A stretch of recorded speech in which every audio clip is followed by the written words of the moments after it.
Hi guys, I'm going to be doing a flip through and a little bit of a review of Fairy Companions colouring book by Selina Fenech. I hope you like it.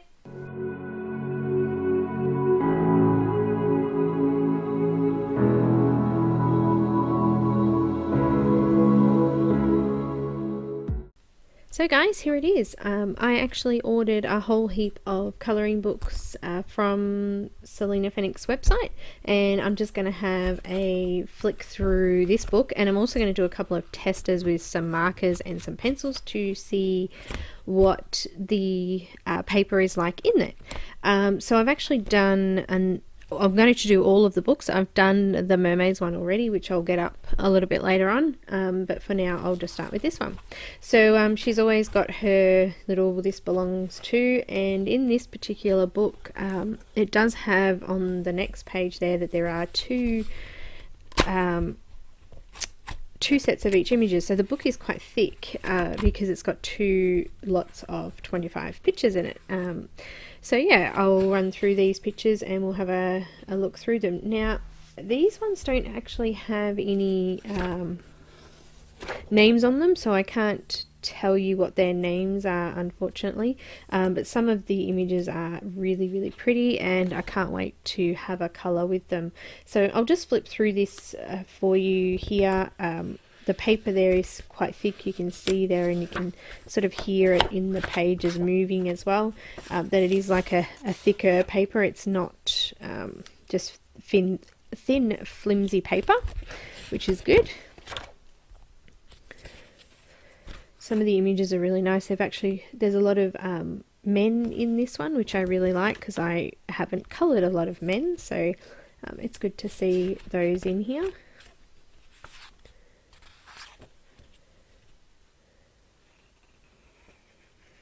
I love the details in that, and also the border around the outside as well.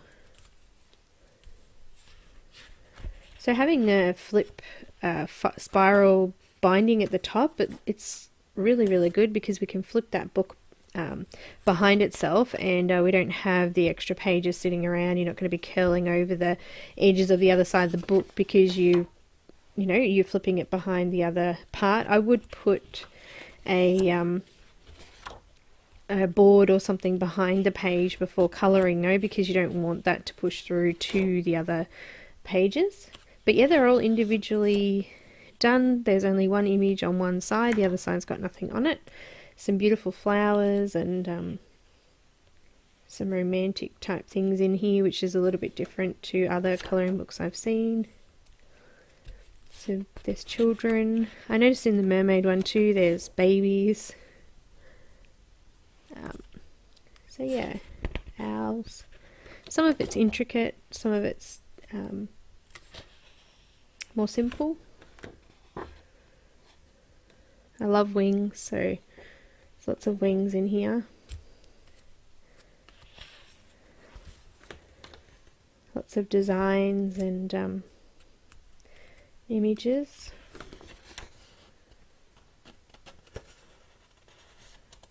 And it's so thick I keep wondering if I'm flicking two pages rather than one, but that's a good thing. So we've got fairies and gnomes and male and female. Another man. Pretty border on that one as well.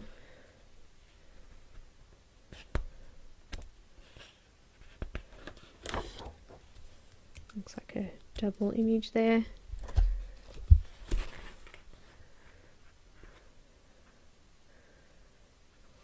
So quite pretty. If you're liking fairies and enchantment type things, and these books would definitely cater for that.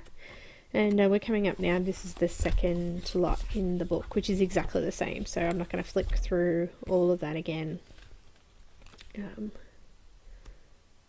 So yeah, looks pretty good. So it is quite thick, it's heavy. I want to try some pencils on it to see what it's like, so I'm going to just flip it to the front page there.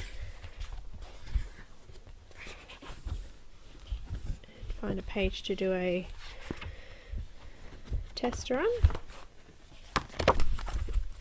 So I've got a couple of different types of pencils I'm going to use. I'm going to put some board underneath it here so that I don't go through to the other side. Okay, so I'm going to grab a couple of pencils and we'll have a look.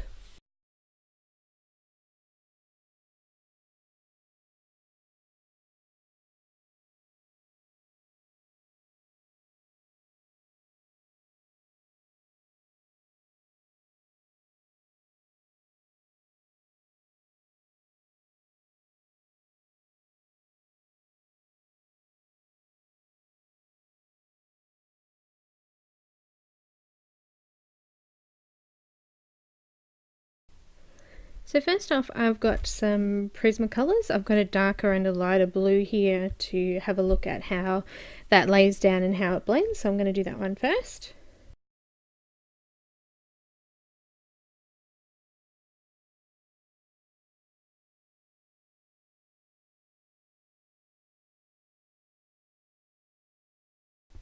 So I'm going to try and bring the camera in a little bit closer so you can see how that's laying down.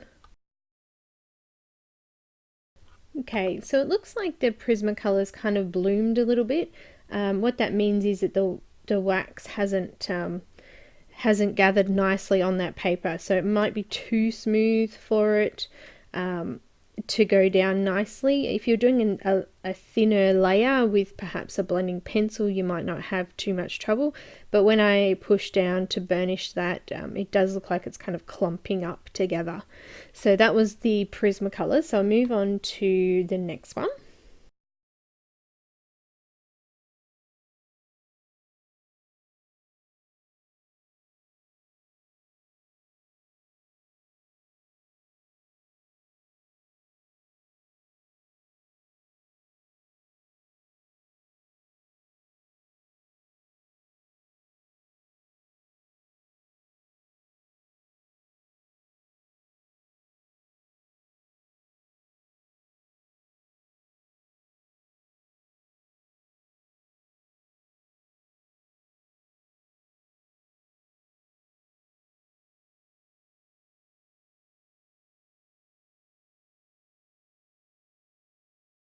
Before I move on to the next one, I'll just try that blending pencil out and see how it goes with that as well. So I've got the Prismacolor one. I've actually got a couple of different blenders, but I'll just use the Prismacolor one for today. So I'm just trying to rub over where it had bloomed there, but it's still quite, still kind of blotchy, but it did blend in a little bit more. So I've got my Faber-Castell Polychromos pencils. I'm going to use blues again for the same thing. Just laying that down nicely. Okay, so this one's a lot smoother. So Polychromos are more oil based. It is definitely a lot smoother. It's not as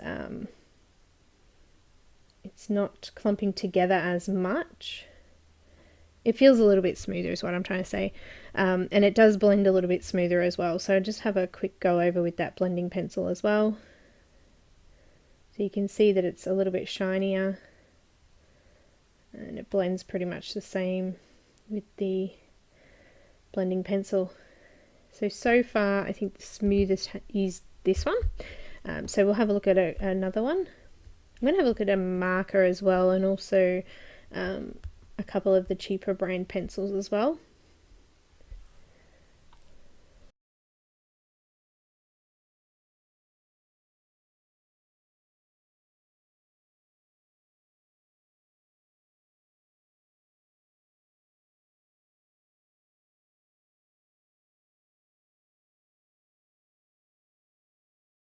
I've got these Bruynzeel coloured pencils. I'm going to try very similar. These are quite smooth as well.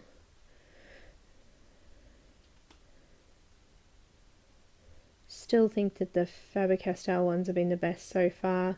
This is quite smooth, but these pencils are quite smooth. They don't blend well on some papers, so it looks to be blending not too bad on this one. Just use that colourless blender.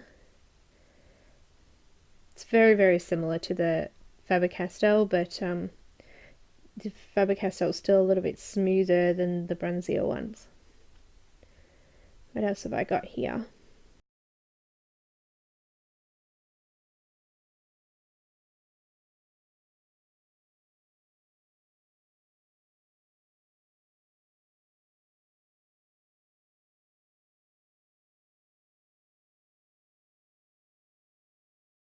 Got some Derwent Artist pencils. I'll give those a go.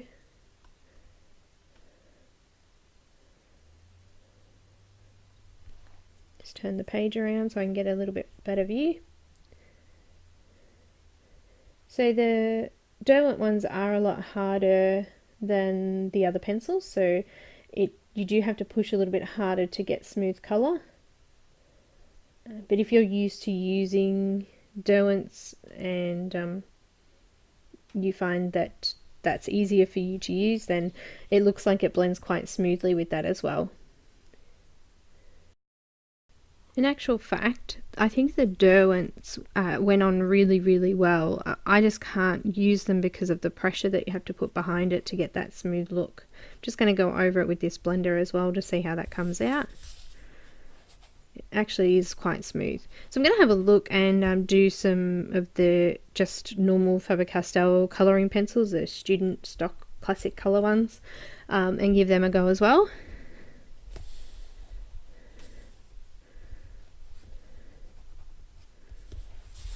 They're coming out quite nice as well. They're nice and smooth too.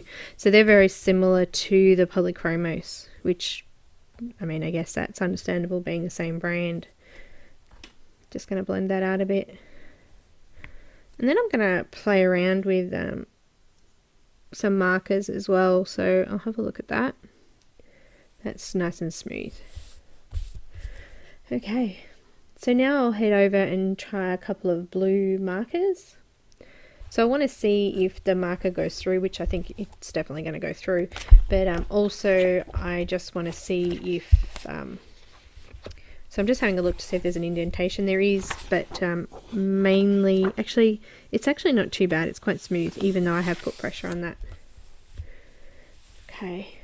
So I'm going to get some blue markers and have a look. So I want to see how it blends and also how much it goes through.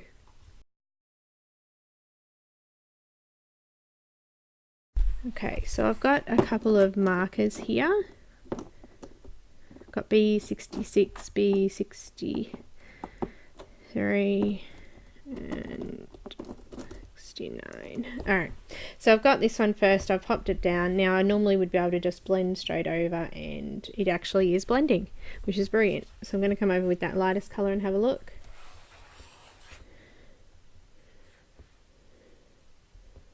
Okay.